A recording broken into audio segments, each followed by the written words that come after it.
In beginner's mind, we have many possibilities, but in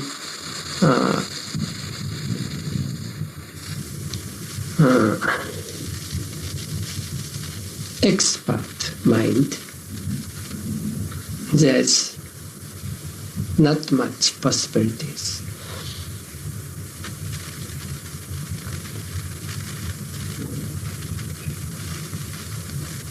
So in our practice, the important thing is to resume to our original mind or inmost mind, which we ourselves, even we ourselves do not know what it is.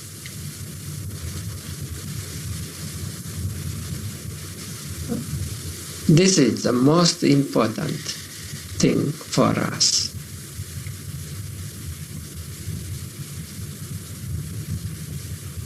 The founder of our school emphasized at this point. We have to remain always beginner's mind. And this is the secret of Zen and secret of various practice of flower arrangement, practice of Japanese singing, and various art. So the most difficult thing is to keep our beginner's mind in our practice.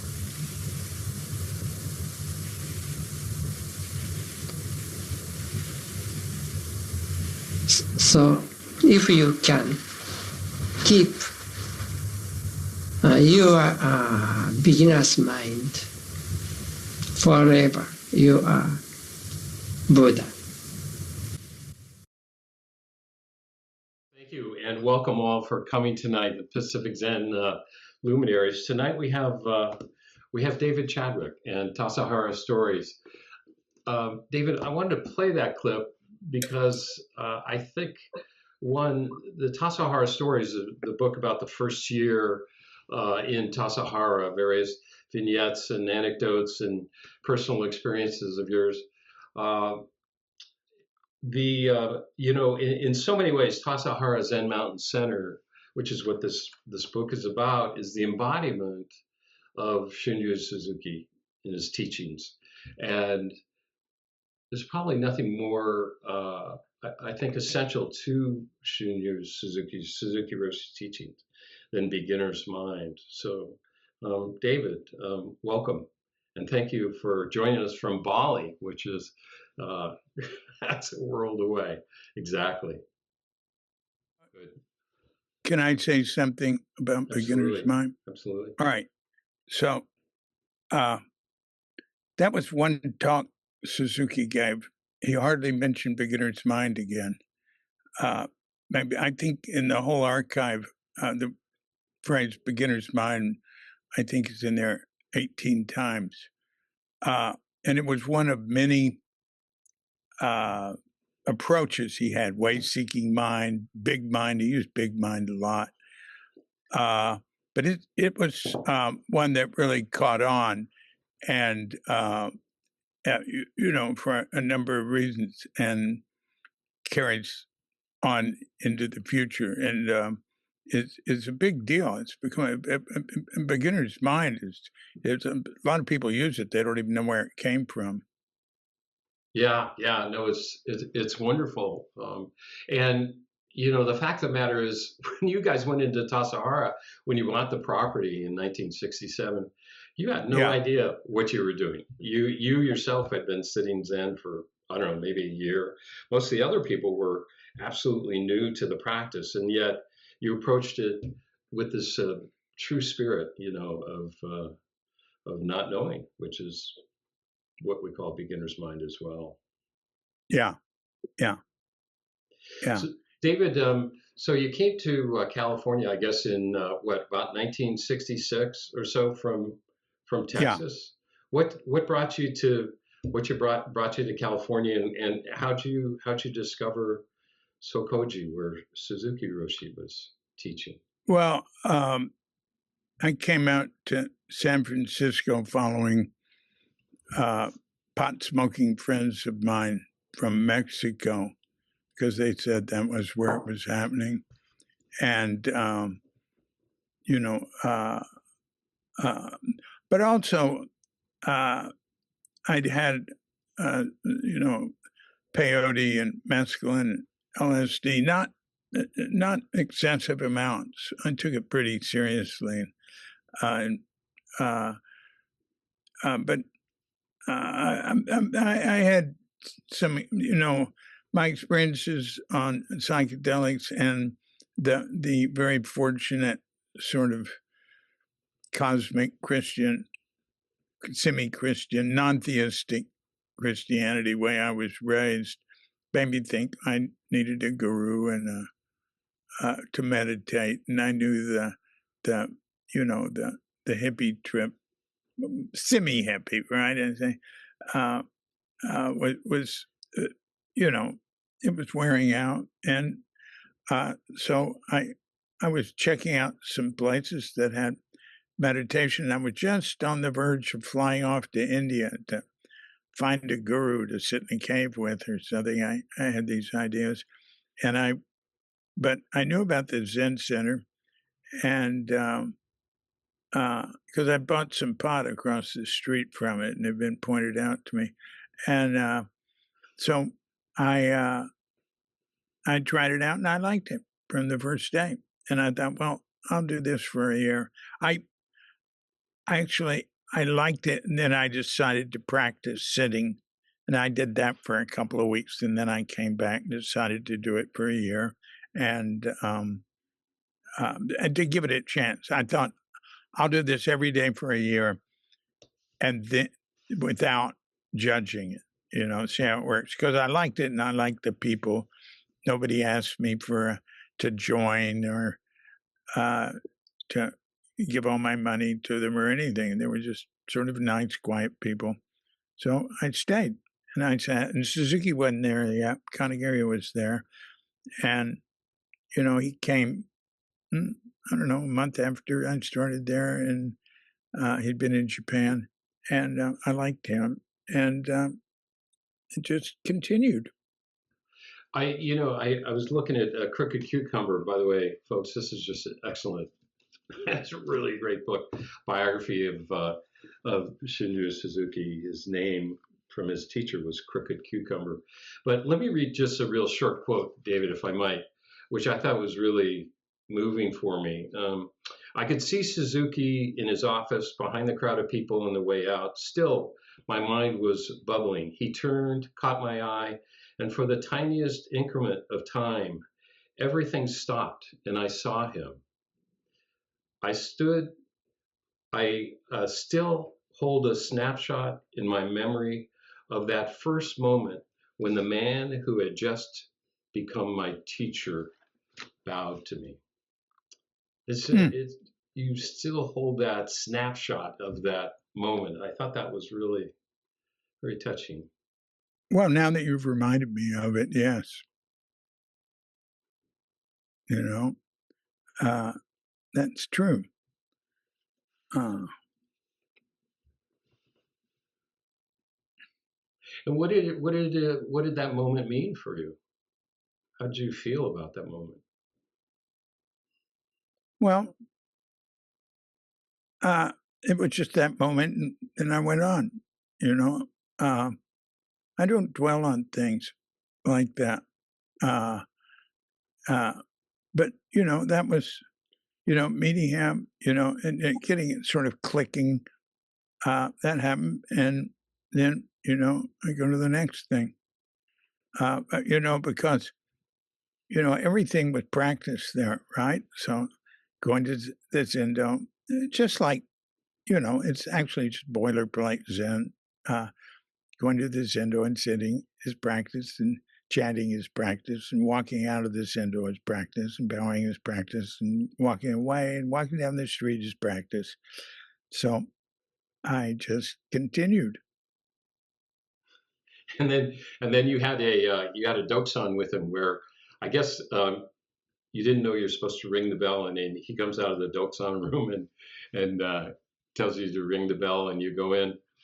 And I thought it was great that and pretty funny that you started asking him. He says, "Do you have any questions?" And you said, "Well, my mom has a question for you," and that was about reincarnation. I know that's embarrassing. I hate to put that down on paper. Yeah. You know, I said, well, I don't really have a question. I'm sitting here, everything's fine. I like what's happening. But my mother believes in reincarnation. Yeah, what do you think about that? And he said, well, that's unusual. I said, well, I always have too, you know. I mean, it made sense to me. And he thought that was really unusual. And it was, you know. Yeah, I had a more relaxed relationship to him. And so my attitude wasn't reverent. It never was, you know? So but I, you know, I had to be careful not to be like, not to be flippant or buddy or treat him like a friend.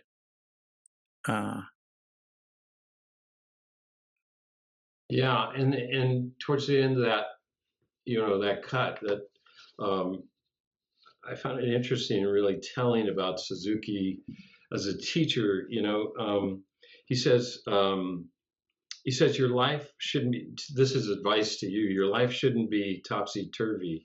Just keep sitting here, and we'll get to know each other. Okay.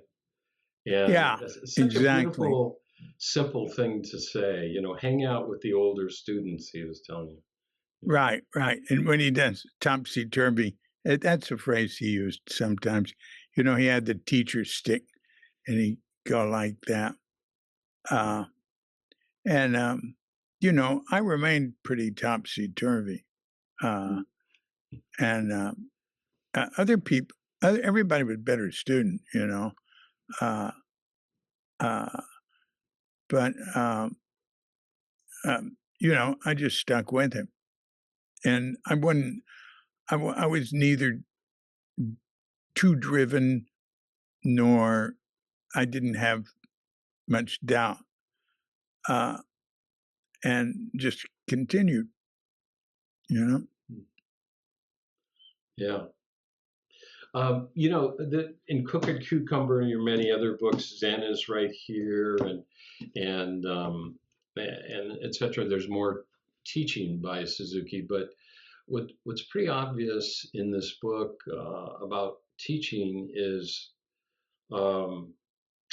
just sort of his low and slow and steady and simple and clear style, which I don't know if it's because I've gotten older, but to me, it's just so appealing, you know. And like you say, I heard Suzuki say in a lecture that practice is enlightenment, not a means to attain it. So you don't have to seek enlightenment just to do the practice. And that was a great relief for you to hear. That kind of a teaching. Again, I guess you wrote a story about how Kaplo came to Sokoji in San Francisco, and you know, he was talking about koans and enlightenment and how you know, and he's a cousin of ours, and that you know, Three Pillars of Zen was a very important book in my early life. But very important. Suzuki then gave a lecture, maybe the next day, and he said, you know, we go slow here. We go step by step, and we don't sit with expectation, which I thought was a wonderful thing to say. Yeah, but you know, he would through the years he would always acknowledge uh, koan practice and Rinzai Zen as you know, just as good as what we were doing. So that was good because there wasn't an idea at Zen Center that we were better than other groups. And say, especially with the group you just mentioned, they were totally into, they were the best group. Yeah. And that was nice being with a group that, you know, people would always be interested in other teachers and, you know, what were they doing, and have books like from Baba Free John and but you know, reading, you know, Milarepa and everything. It was a very eclectic group in a sense.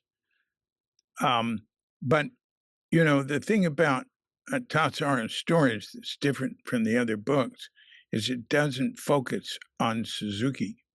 It focuses on the Sangha. And the other books tell some, especially Crooked Cucumber, tells some about, you know, the background on students. But Tassajara Stories really gets into how people came, what the surroundings were like, you know, what sort of milieu. What was it? The war and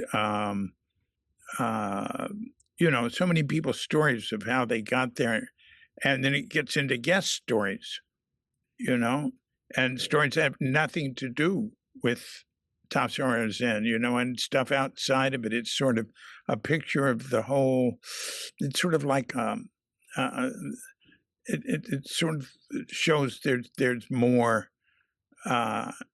to us than just being there at Tassajara. There was like the I mentioned in the preface, the shake, the which is the Japanese garden, that the shake is whatever is outside of the garden that you can see from the garden. That's still part of the garden.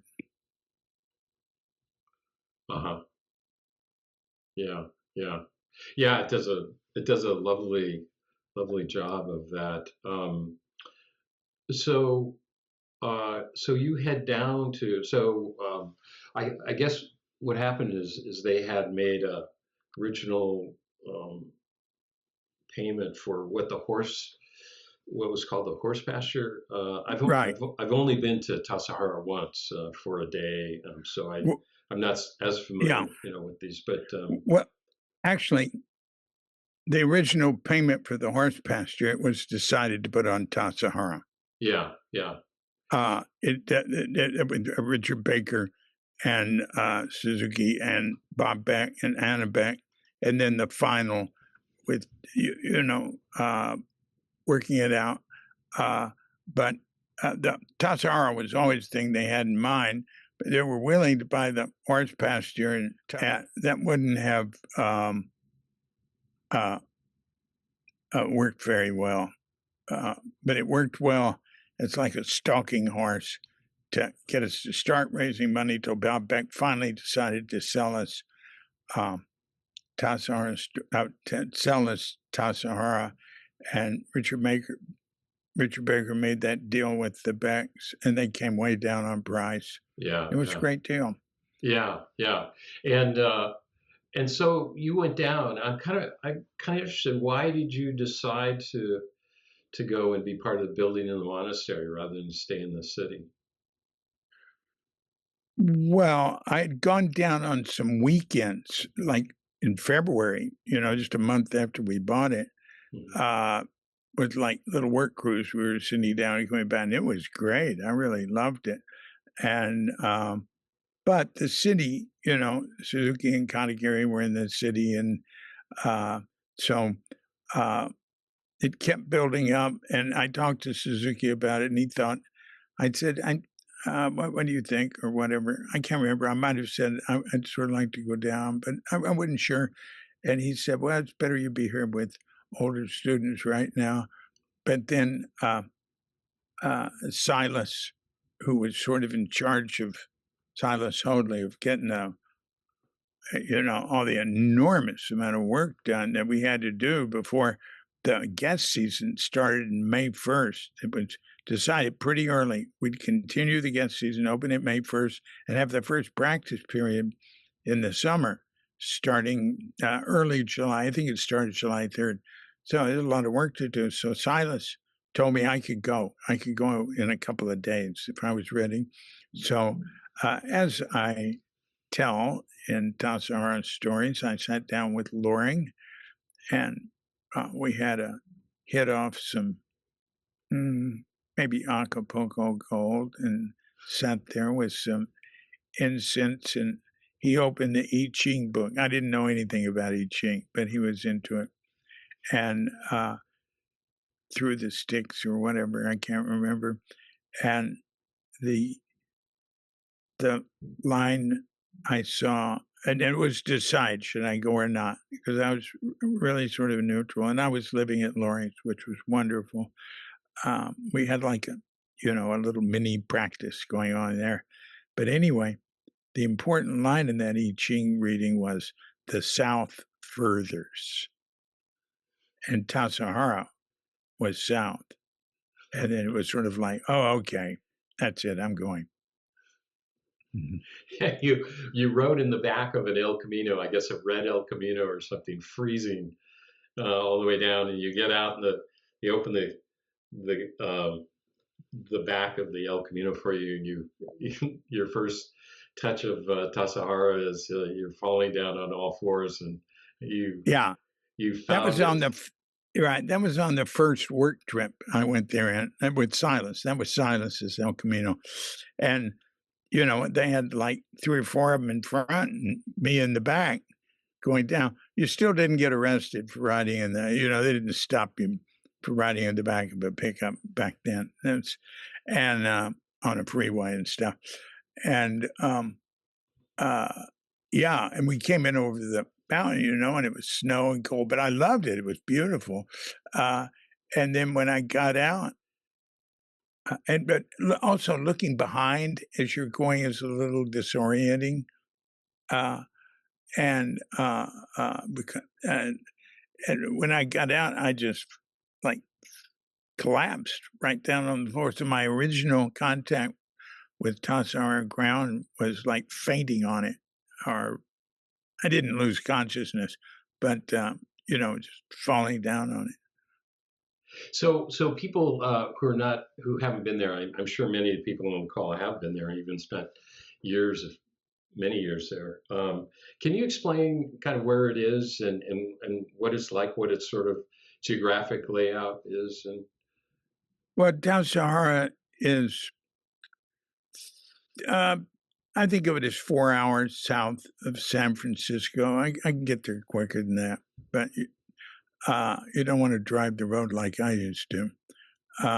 And you go down Highway 101 is the quick way, and you get off at Salinas. You can get off at Monterey, but that's slower.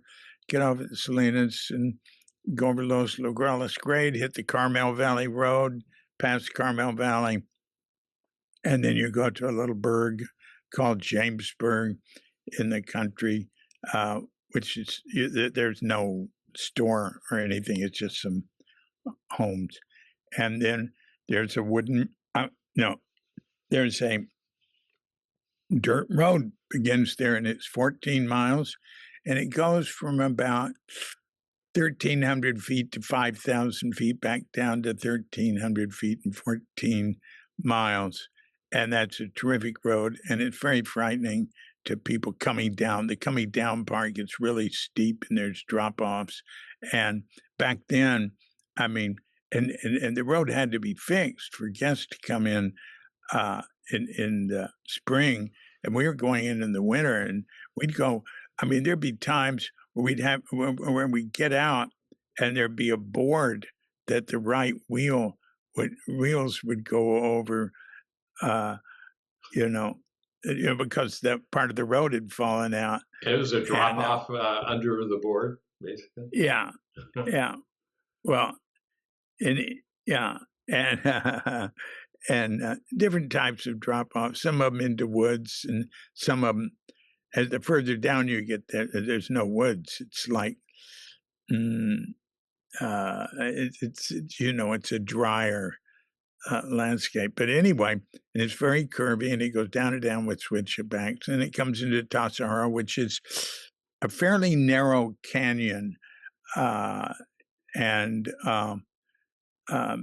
and there's a creek that runs through it, Tassajara Creek, and it's got hot springs, and it's it's Monterey County's best known old resort.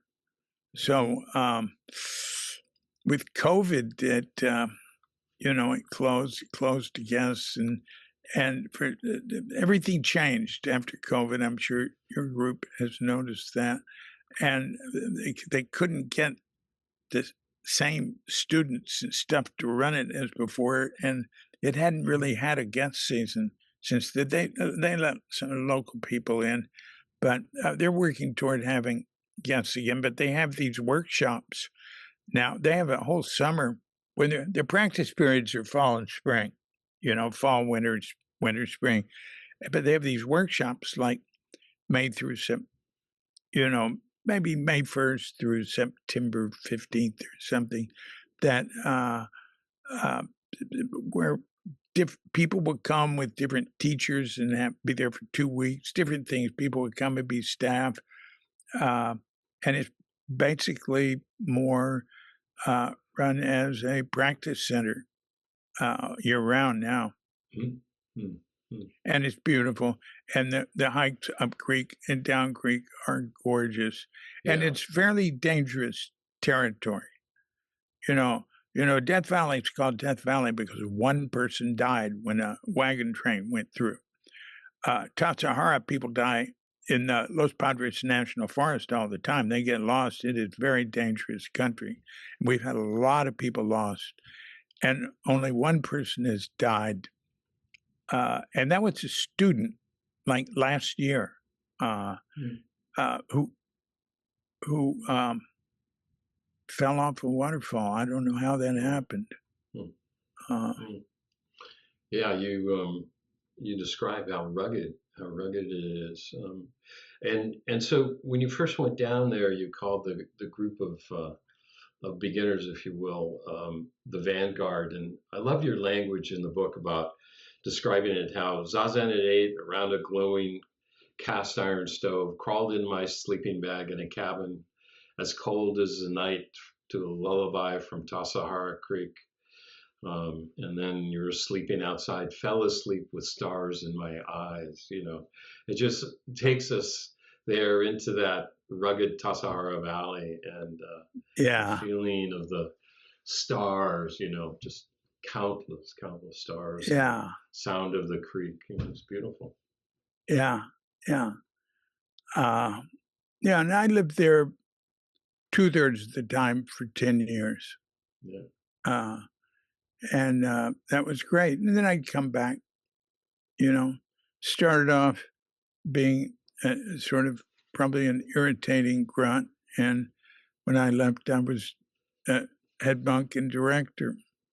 And that's the third book, is the years after Suzuki. Second book, the first book takes you through 67. The second book is the rest of the Suzuki years, 68 through 71. And then the third book is Richard Baker's first 4 years. The first one at the city center, the second one at Green Gulch, and then the last two at Tassajara. I'm head monk and director.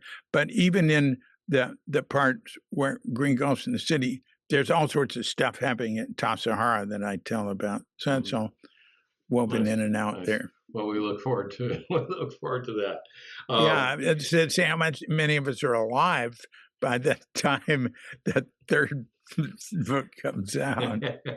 And so another thing, I just, my notes, I'm really touched by the small things, the small gestures that Suzuki made that changed people's lives. Like the story of Peter Schneider, who he hadn't cried since he was 13, and he's in the Zendo. He starts to cry, and he goes out. He doesn't want to disturb people, and Suzuki just goes out and touches his shoulder, and I think doesn't even say anything, but somehow, Right.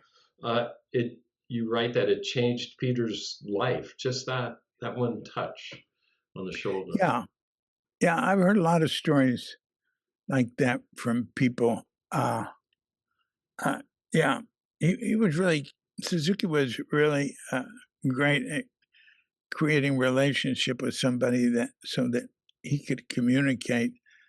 But actually, when he first met some of them, with saying and doing very little, and that was back in '63, I think, when Peter first came. Because that's a story telling how Peter, ended up being at Zen Center. Yeah. And then there's this great story about you. You're driving Suzuki up. I hope you don't mind if I bring up stories like this, but you're driving. Good Lord, that's why we're here. You're driving up to San Francisco, and so you say, Suzuki Roshi, may I ask you a question? You ask earnestly, and he says yes. And then using an abundance of verbiage, I earnestly expressed how totally devoted I was to follow his teaching. And I told him I'd do whatever I had to do, and went on and making sure that he was thoroughly aware of my sincerity and dedication. Just tell me what you want me to do, and I'll do it. And you look over for an answer, and he's sound asleep. Yeah. Now that story is the beginning of Thank You and Okay. And I tried to include as little as possible from Thank You and Okay and Crooked Cucumber, but that one was just too cool not to put in there. And it's very brief, doesn't take up much room. And I sort of retell it, I reword it, and I give some more detail about what was happening at the Thunderbird bookstore in Carmel Valley. Anybody that remembers the Monterey area, the Thunderbird bookstore started in Carmel Valley, a very small little coffee shop bookstore, moved to Mid-Valley, and then moved to Carmel, and was a big deal in Carmel for many years, and finally went out of business not that long ago. But it tells what book I got, and Kale Gibran mentions him and the importance of him. Well,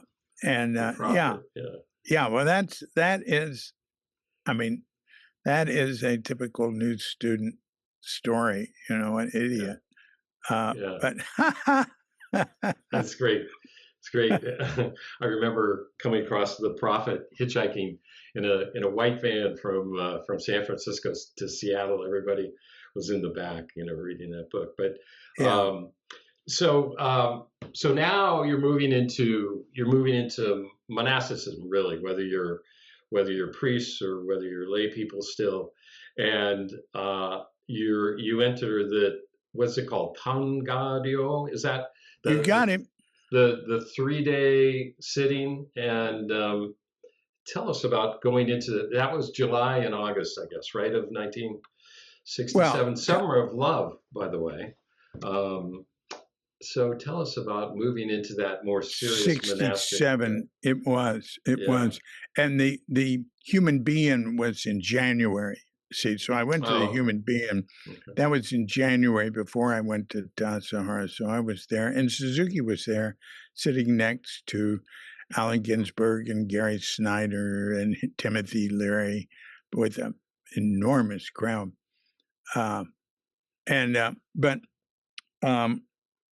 Tangario is a tradition in Japanese Zen monasteries, at least, where you and quite like, I don't really know.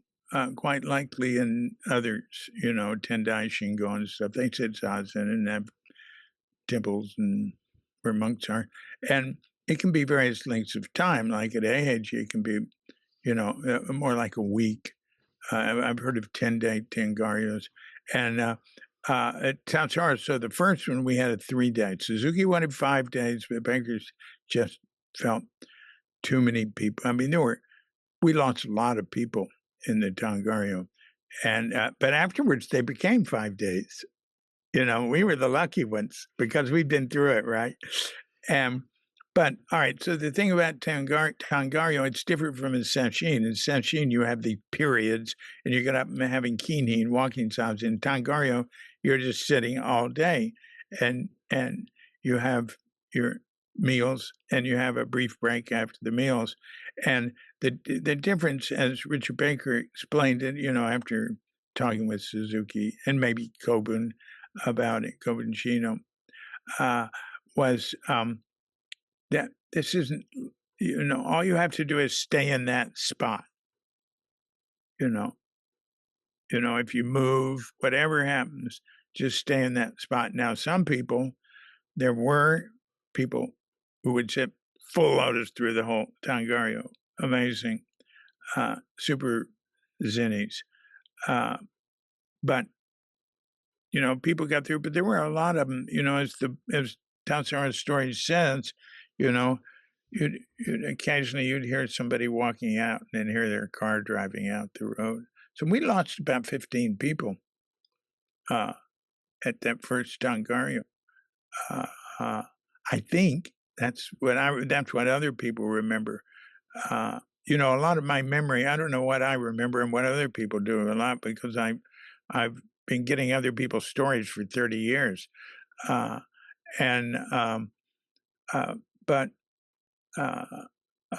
anyway, we still had a lot. We had too many. We had like 80 people when it started. And we never had that many again. So, you more ritual, more rules, right? You're moving into now a training period. And you talk a fair amount about rules in various, parts of the book. And you say that actually Suzuki really was not that big on rules. He wasn't like this harsh taskmaster in terms of rules. Well, he was on both sides of it. See, he liked balance. And our tendency was to want more rules. And I took a story out of Crooked Cucumber and repeated it as the first rule of Tassajara. Like I said, I did very little of that, but I just thought it was so important. Was before the first practice period, say there's like a dozen, 15 students there getting things ready, and Suzuki comes down, and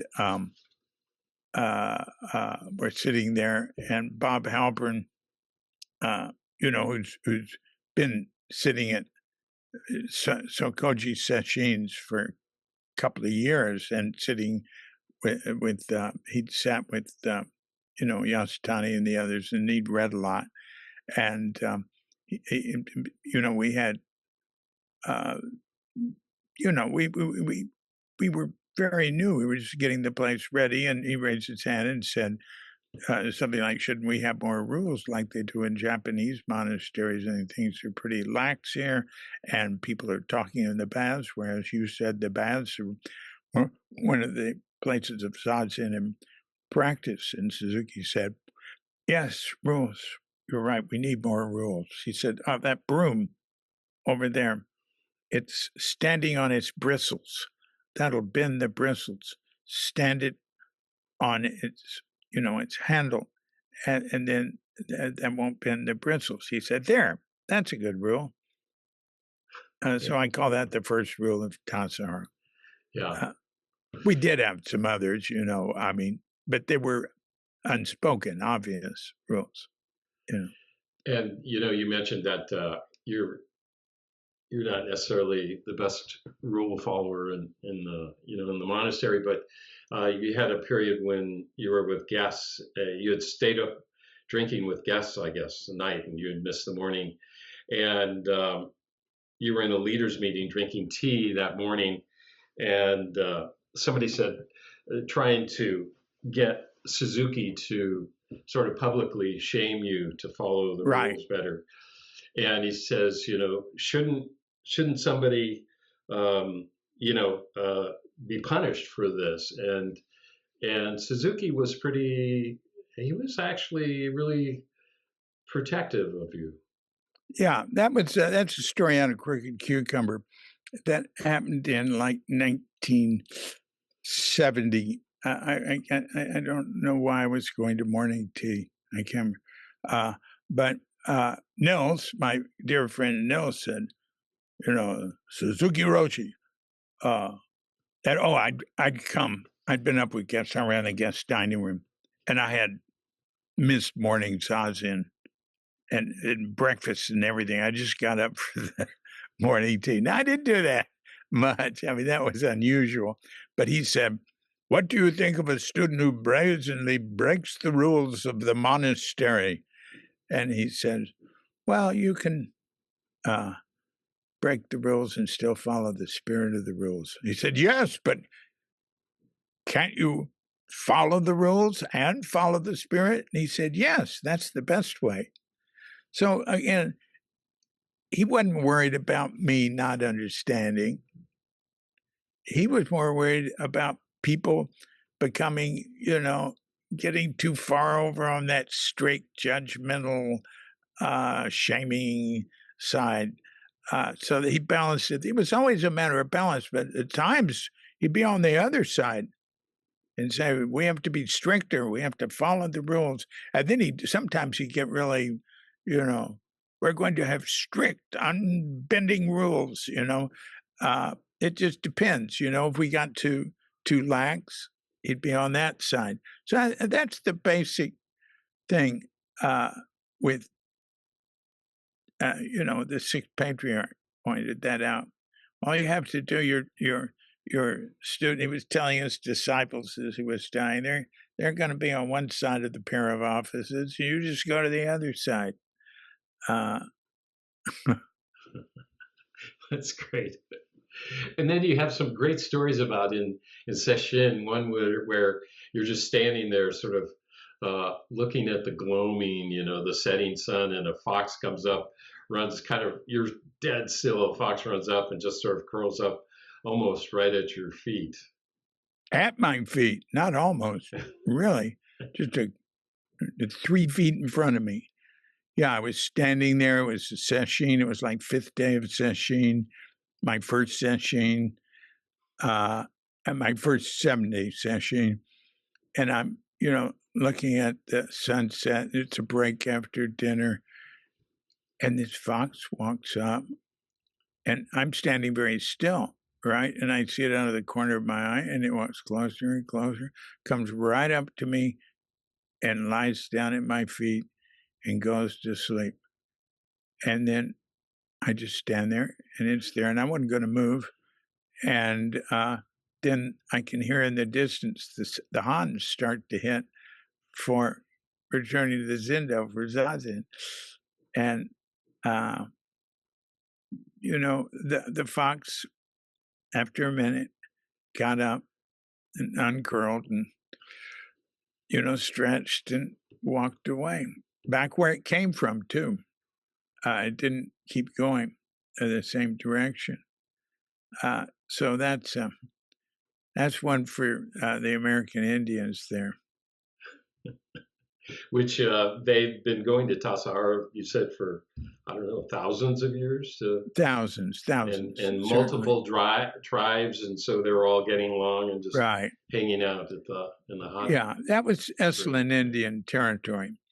And the Esalen were unique. They had a unique language that wasn't related to any. But California, Indians had the greatest, California had the greatest language diversity in the world. I learned in anthropology back in 1965 in Mexico City, before Europeans came. And he said, it still does. Yeah, Tassajara was, the Esalen were there, but Indians from other tribes would come from as far away as Oregon to go there. It had a reputation. They built sweat lodges, and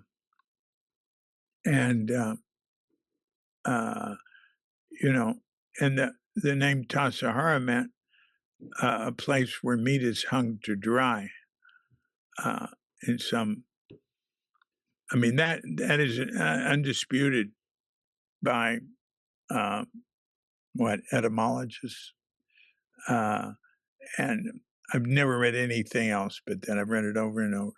I've always wondered, really, and so there was a lot of game then. There were deer, there were bear, there were fish. I mean, earlier in the century, people would come there and fish, you know. And one thing that you had little of Bill Lambert, the neighboring rancher, there in the first book, and there's more in the later books. And there's one point which I'm with him. He's cutting getting some firewood from off his ranch to burn at home, and then he says, "You see that grape?" And you know, we're at, you know, in October, he says, that's run dry. He says, you know, all the creeks ran year round before they started testing the atomic bomb.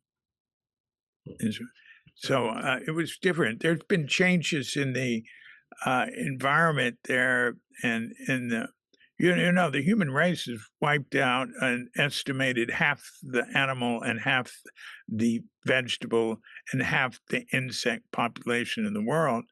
And it didn't just begin in the last few years. It's noticeably down from, if you look at what you read about Tassajara before we came in the mid-60s, it was noticeably down from them. And boy, I sure see it in the oceans here. You know, it's depressing to go snorkeling if you you know, really pay attention to the coral and what's happening. Now the coral is the first, like, official, in my understanding, tipping point has gone over, that we've gone too far with coral and we can't stop it from dying. But we'll see what happens. It might make a comeback in that different world. Yeah, let's hope. Pray. So Ben, Ben, we're not going to play the second clip because I don't think the quality is good enough. But yeah, what happened to the quality there? Yeah, I don't know. We go to ShunryuSuzuki.com. We tested it was good, but yeah, you can hear all that. David, this goes into the record of Chadwick. You know, the koan book of David Chadwick. Can you sing that session song for us? Oh, and then we'll go to some Q&A. That's true. The same first session. Page 140 of the day after the fox, I'd say probably the sixth day. Of session.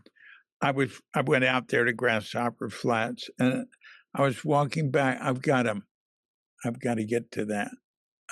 Here we are. I was walking back, and I just, you know, I've written songs since I was in elementary school. My mother wrote songs. And I just, this song just came out of me. Walking down dusty road, sure am feeling fine, finest feeling ever known, because it is not mine. Garden grows, river flows, manzanita, oak and pine, finest feeling ever known, because it is not mine. In the days there are gnats, in the night there are bats, in between suns come and go. The mountains so high and the clouds they float by, What else is there to know?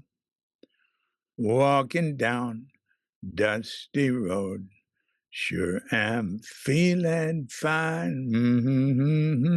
Finest feeling ever known, because it is not mine.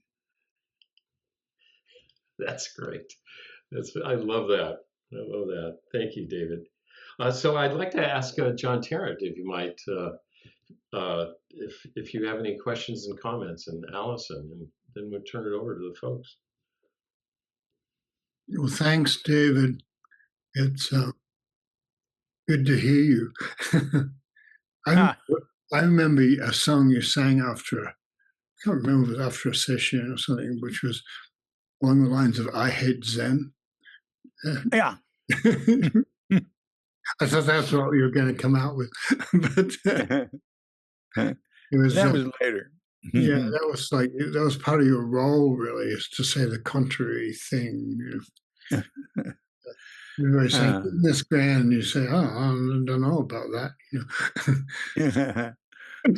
So I always enjoyed that side of your Dharma presentation. So yeah, I don't know. It's sort of it's this wonderful dream that we've had, like making Zen in America, and it's lovely to hear the stories of Suzuki, and you live. What do you think? How are you with where Zen is right now? Let me ask you that. How are you with whatever that question means? Yeah, I'm pretty positive. I am. I see the Dharma as moving forward with flawed people in flawed ways, and that's the way it's always been. The histories we've got are ideal. Everything's painted in ideals. Not everything, but a great deal. And there's different expressions of it. The San Francisco Zen Center has, their way of doing it. But actually, within the San Francisco Zen Center, there's all these different teachers and things happening. But they tend to wear a lot of robes and do, they've done a lot of sessions and, formal practice. And there's all these more informal groups around the country, and there's just different approaches and everything. It's all great. And I don't judge things in terms of numbers, but the spirit, and I think it's all great. Of course, I've spent a lot of time with you and your group, and I've found it very inspiring. And I appreciate the PCI being the fiscal sponsor of Cuke Archives. And I appreciate Dharma Sangha. And then right next to you is Bill Kwong and his group, and they've got, their own way. There's all sorts of stuff happening. I like it. I think it's good. I mean, there's plenty to criticize, there's plenty to criticize, but. Yeah, I actually think, in the Khan tradition, you had people like Hakuin, who was kind of batshit crazy, mad genius, and so so I think, I don't know, those guys passed it on. We can pass it on, So, right, right, and I like that. It's like I didn't set off. I think you didn't. I didn't set off to do this with my life. It's just what unfolded and turned out. Well, teaching Zen, Yeah. So that was really nice. And I think the way that I don't know, in a way the Dharma grabs people and chooses you and sees you and sees other people, I can see. Yeah. Yeah. I always liked your approach. It's, it's like hard to put your finger on what it is. It's sort of poetic. Yeah, we try not to know what we're doing. Yeah. Well, Suzuki had no particular teaching. Yeah. Really. He just said different things at different times, and it was sort of like once he gave a description of teaching, it was very much like the Diamond Sutra. He said, "We say it, and then we wipe it off the board." And then we say something else, and then we wipe that off. That's the sort of Diamond Sutra, seems to me. Something like that. Right. Well, I was wondering, there are other people I notice on here who are actually in that book, like Ed Brown is here, and he has a role in the book. And do we want to hear from Ed? My Dharma brother. Mm-hmm. We're all Dharma brothers and sisters, but Ed and I were ordained together. Yeah, if you'd like to unmute, come on and join us. You'd probably press your space bar too. Yeah, there you are. Okay, I'm unmuted. Yeah, I love being here with David, and from early on, I always have appreciated David, and my beloved friend, my Dharma brother, and what I appreciate about David is he's so good at being David. And there's just nobody who could do David the way that David does. I mean, of course, it's what Suzuki Roshi said, when you are you, Zen is Zen. So Zen is doing okay. If David could be David, then Zen is Zen. And by the way, I'm also was remembering just before we started, wasn't there a story about Baker Roshi or someone getting off the seaplane in Port Townsend or something, and somebody said, and he said, "Yeah, I was just coming from Tassajara," and they said, "Oh, you mean Chadwick's place?" Well, wait a minute. He was on a flight very soon after he became abbot, and mentioned to somebody that he was the abbot of Zen Center or something, and they said, "Oh, really? Do you know Ed Brown?"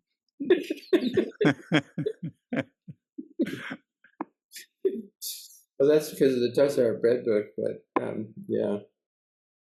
Yeah.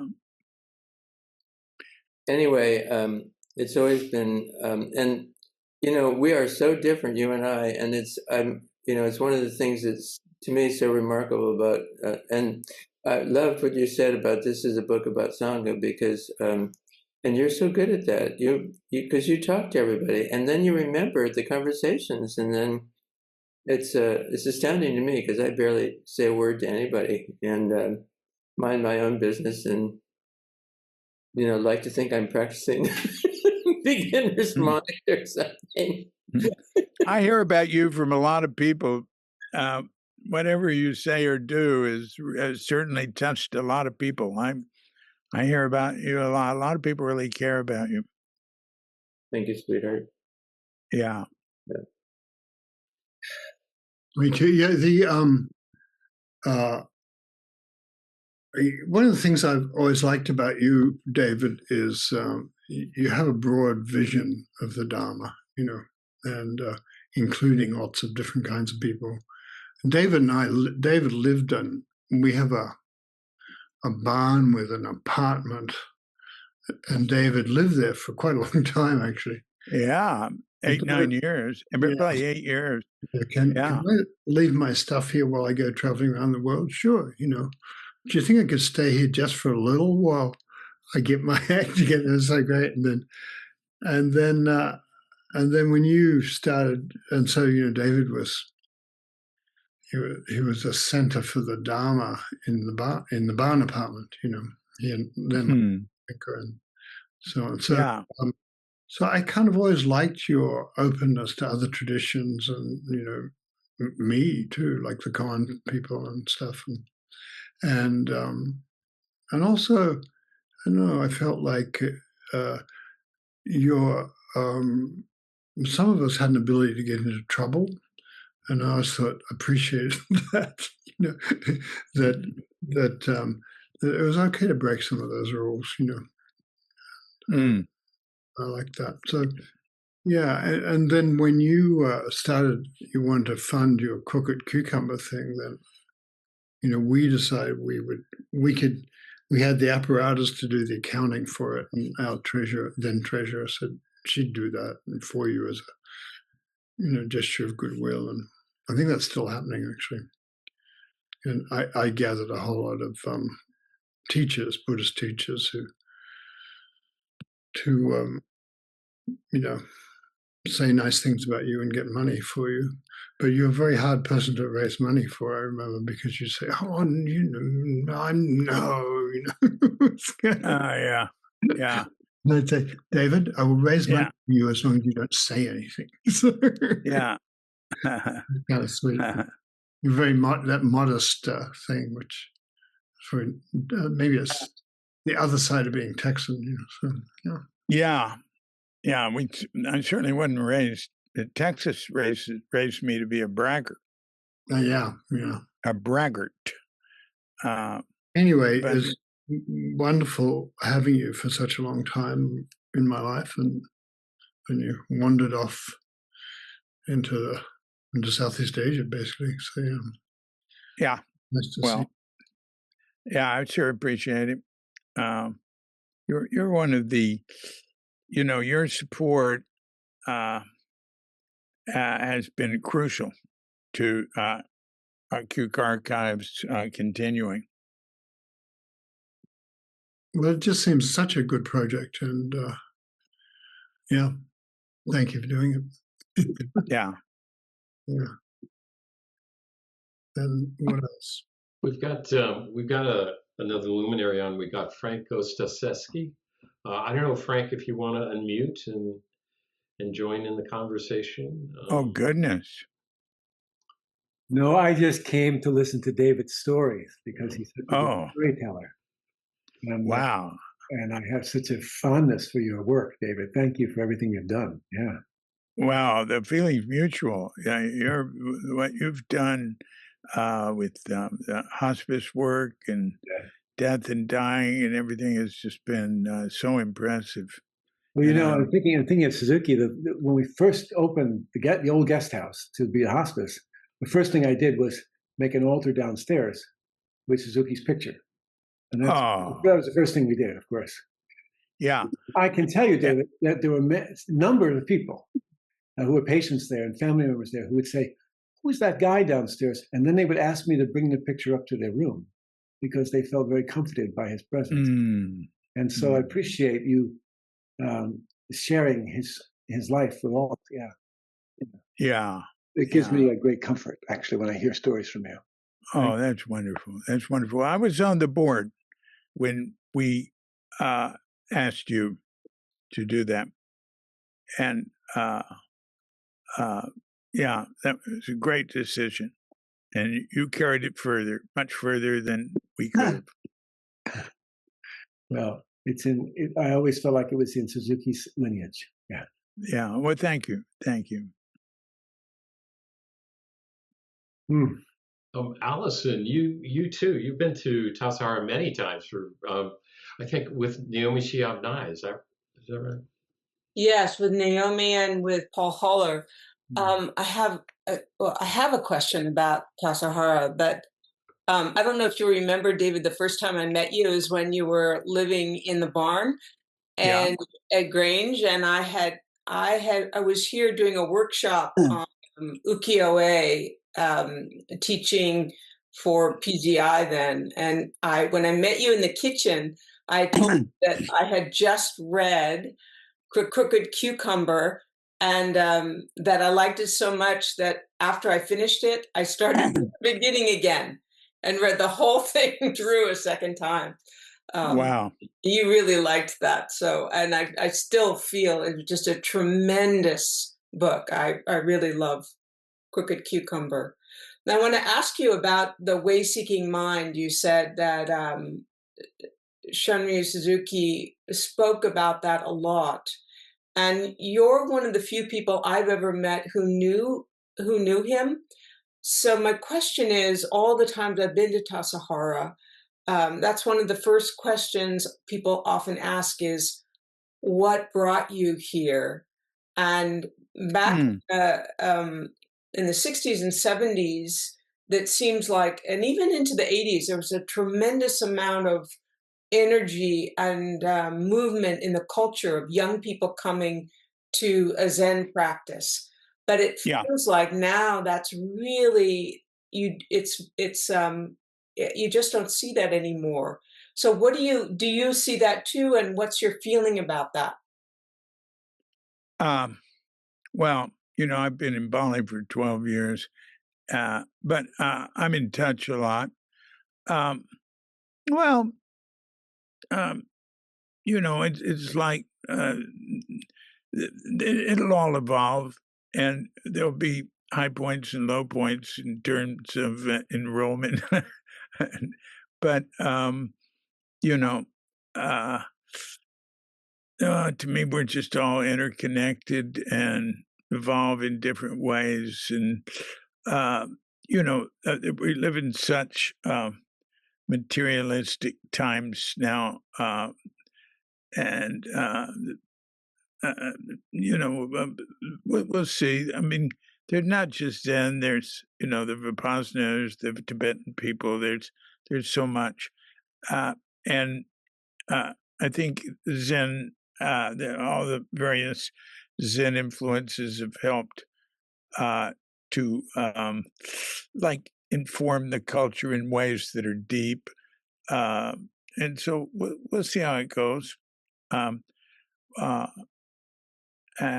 we being all of us, as we come and go, we'll see how it evolves.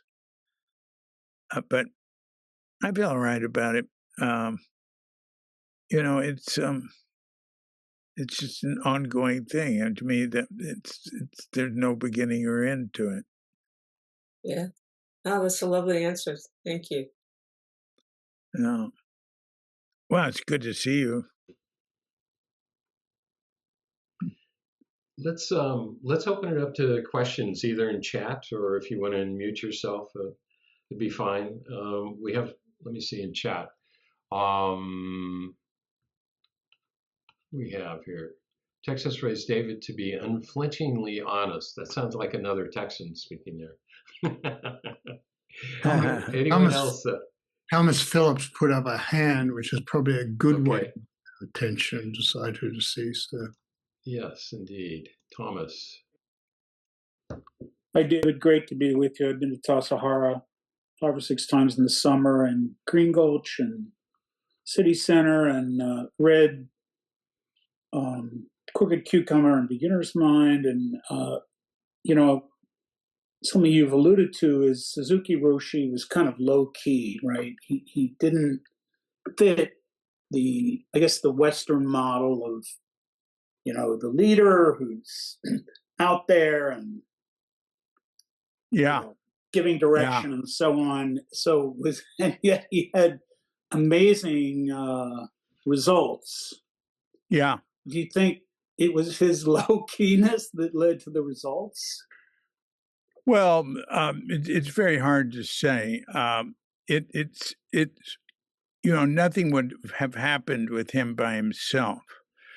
And he arrived at a very fertile time in history and in location, coming to San Francisco with, that's sort of the end of the Beat era, and a lot of the people influenced by that becoming, either students or involved with them in some way, and then the hippie thing and all that happened, but basically people interested in Eastern wisdom more than anything revolved around him, and so it was there. It was fertile ground. And yeah, it was sort of miraculous. He was patient. It was sort of, sometimes I saw him as a sort of zero in the center of all this that happened. And it all happened in 12 years. And I mean, that's how long he was in America before he died, 12 and a half years maybe. And yeah, it was sort of amazing. But it took, you know, I mean, Richard Baker was an essential element in it all happening. If you take him out of the equation, you can't say it would have happened like it did.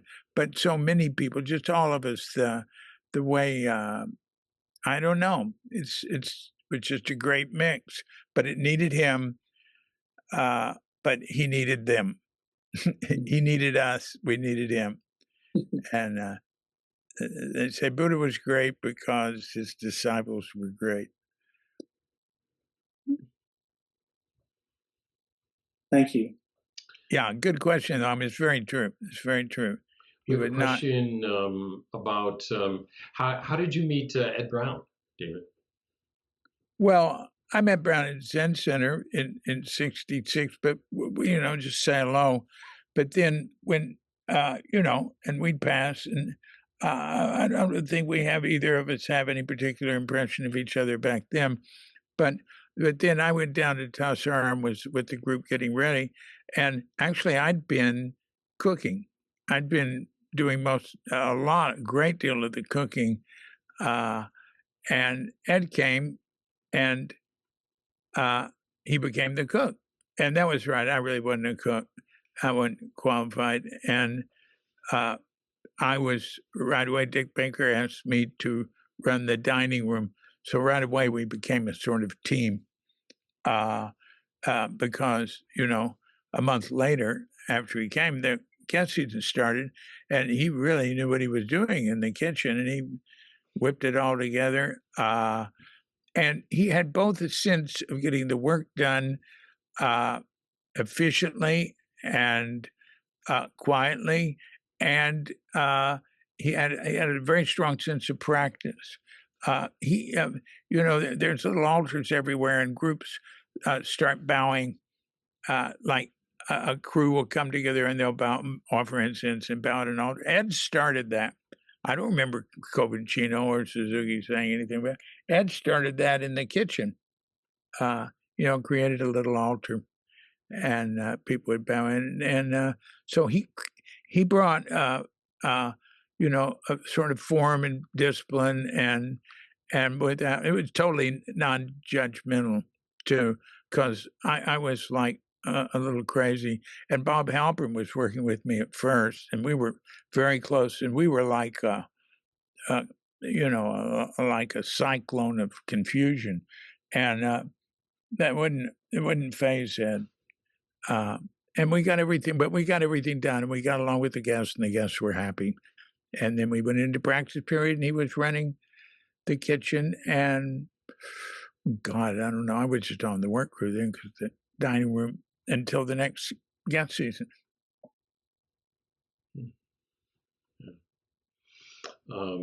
Any further questions here, either in chat or raise your hand? Well, just to add, and please. Ed and I have remained close through the years. We have very different paths and everything, but we've always, you know, we've always kept up with each other and everything. Yeah. Yeah, as we said, Ed was on 2 months ago in this series, and he was fabulous. Yeah. Yeah, I was there. Irene, how about you? Hi, thank you very much. This is just great, and I've been listening to the books on Audible. Just thank you. They're great. I listen to them over and over again. I read a book called Fire Monks. Yeah. Were you there? Were you there when there was that fire? No, Colleen Bush wrote that. Actually, I went over it with her a good deal, especially for mainly for the history stuff.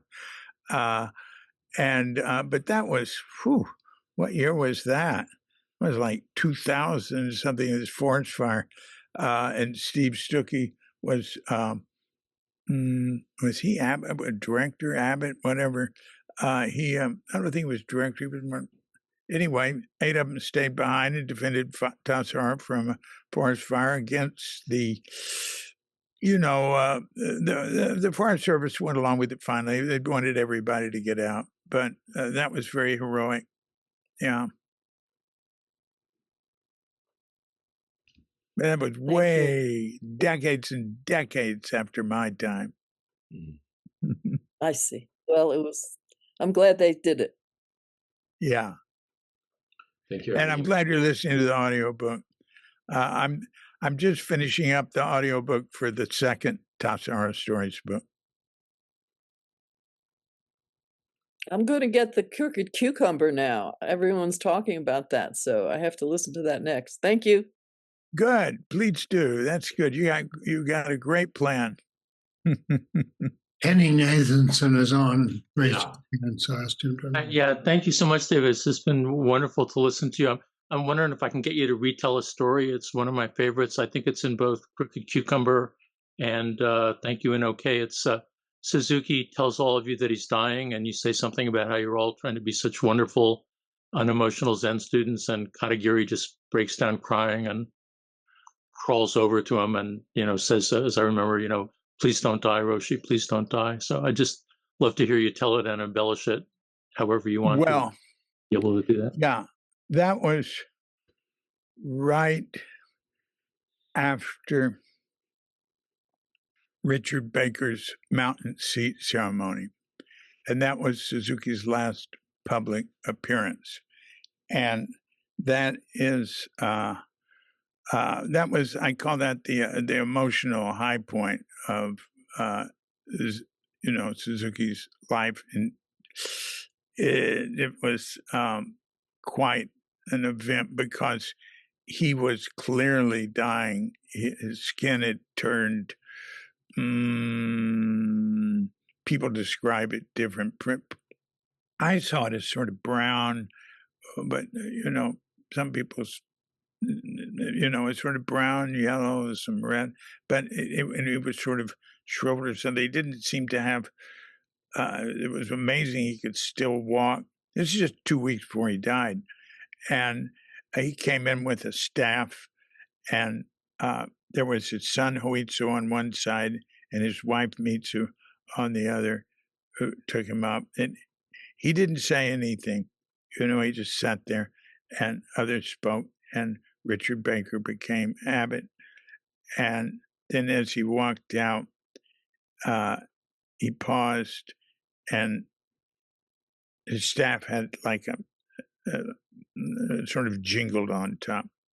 Might have been the staff Alan Watts gave him. I can't remember. Anyway, he looked to the left, and he put his hands around it to turn it, right? And it sort of jingled. Somebody put it down on the floor, and then he looked to the left. He looked to each side, did that, and that just was like a thunderbolt through the group. And then he walked out.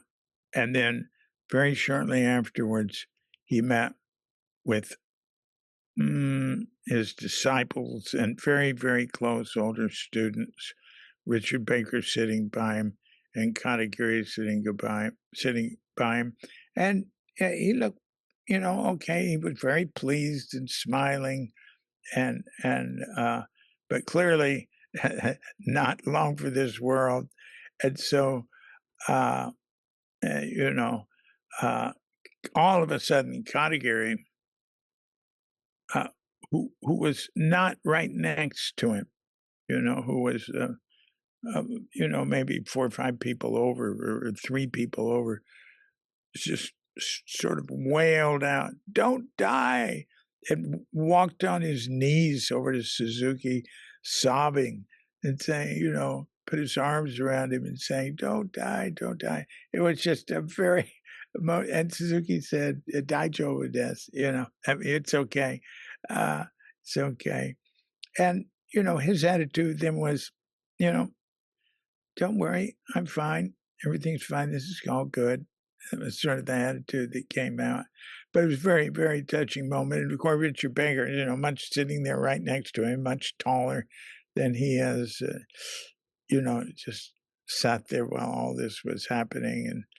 And it was a sad moment. Yeah.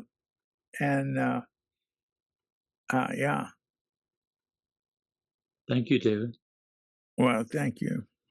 Thank you. Why don't we end it with that, David? That's a lovely story. I want to thank you all for coming tonight. I want to thank David Chadwick all the way from Bali, coming to talk to us. And so your contributions to the Luminary series go to the speaker. We think that our writers and our artists should get paid, and so we appreciate your patronage. And I do too. Keep an eye out for future series, and join us again. Thank you all for coming, and thank you, John, and thank you, Allison, and all those who spoke as well.